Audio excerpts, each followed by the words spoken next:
Paano nga ba magplano ng DIY na tour? So unang ginagawa ko, nagbe-binge watch muna ako ng mga vlogs dun sa bansa na pupuntahan ko. Pag may nakita akong gusto kong puntahan, hanapin ko siya sa Google Maps, then isi-save ko silang lahat sa isang folder.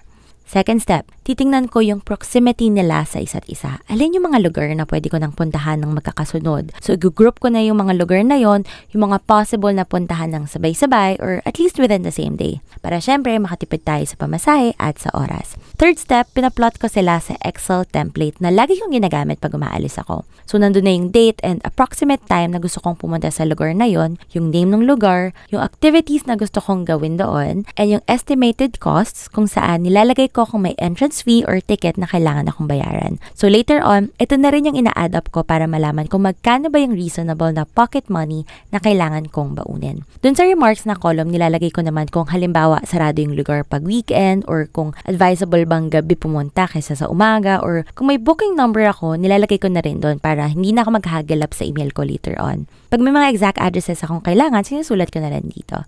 Sa part na to, dito na ako nag-research ng mas maigi.